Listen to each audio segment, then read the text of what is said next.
En el centro de la pampa vive un pimiento. Sol y viento pa' su vida, sol y viento, sol y viento pa' su vida. Bonjour, je m'appelle Patrick Bernard. Bienvenue à la 163e édition du Pimento. C'est quelque chose de très spécial sur la Falaise Saint-Jacques. Hello, I'm Patrick Barnard. Welcome to the 163rd edition of the Pimento Report. It's a Sunday afternoon, February 12th. I'm right outside the Unitarian Church here in Montreal, just at the edge of NDG and Westmount. And we're going to go inside and participate in and see a fantastic event put on by UrbaNature and Sauvons la Falaise, all about the Falaise Saint-Jacques, its future as a park, and we're also going to see bits of a wonderful film made for the event. All of this has been possible as a result of a grant from Heritage Canada. Alors, on va entrer, on va voir.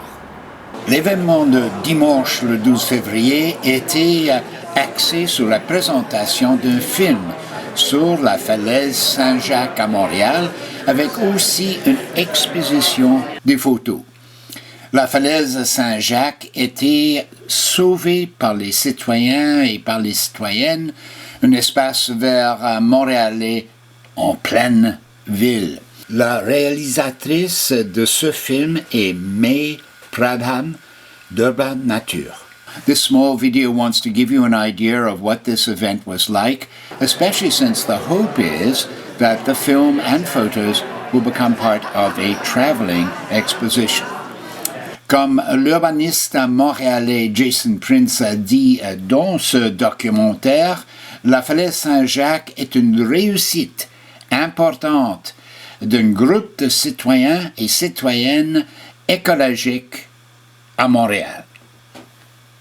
Hi everybody, my name's Lisa Mintz. I'm the founder of Sauvons la Falaise, and I'm also the director of UrbaNature Education. And we are here today for a very special event.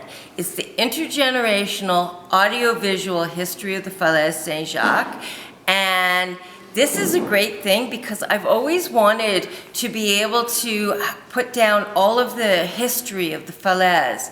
So we have the people saying it in their own voices, and we have students interviewing them. That's how the intergenerational. And for those of you who couldn't be here, it will be available online afterwards. On unceded Indigenous territory, the Kanien'kehá:ka Nation are the stewards of this territory, and we respect the continued and ongoing relationships with all the different people that reside in Montreal today. Sauvons la Falaise est un groupe d'action des citoyens des environs. Et moi, je suis co-coordinateur de ce groupe. Lisa l'a fondé, mais nous sommes les coordinateurs maintenant. Nous défendons l'avenir de la Falaise et améliorons son état. Nous avons organisé beaucoup de corvées de nettoyage pour combattre les déversements sauvages. Puis heureusement, ce problème a diminué un peu ces dernières années. On a amélioré le sentier principal aussi dans la falaise, notamment en ouvrant des tronçons qui étaient bloqués par des arbres tombés et en délignant la largeur de ce sentier. And this is a map of the Falaise. Yes, sorry. Map of the Falaise Saint-Jacques. So this is the Falaise itself.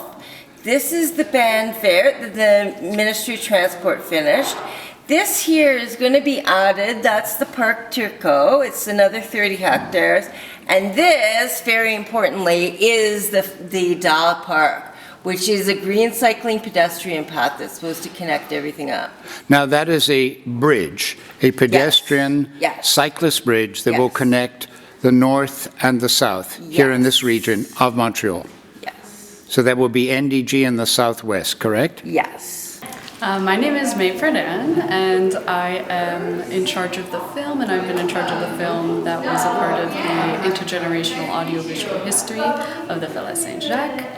And that's why I'm here today. So you're the videographer who made the film that we will see. Yes, I put together all of the oral histories into one comprehensive archive of the history of the Falaise. So, yeah. May, was that, making the film, was that your introduction to the Falaise?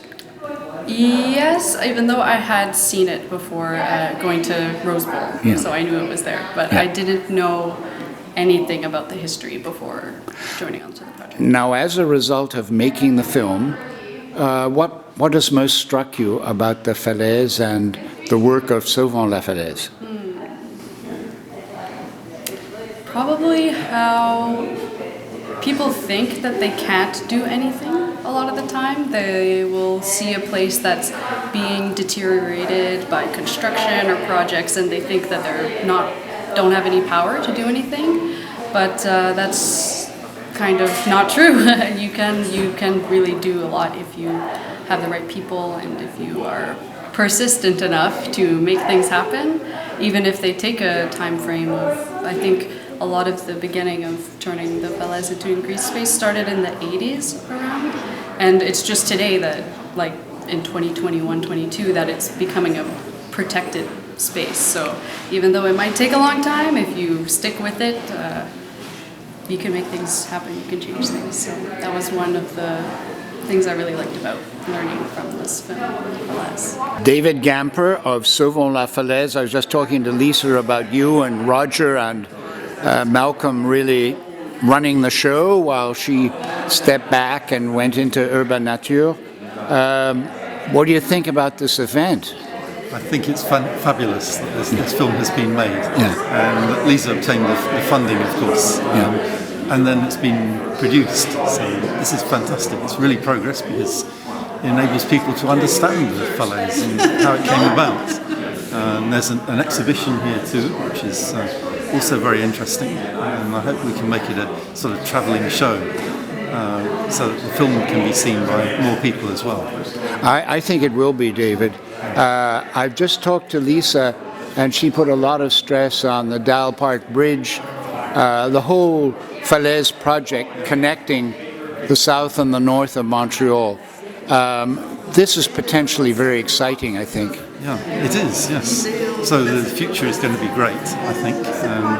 We're fairly optimistic that the city's going to follow through now and create that park and create the Dalles Park even.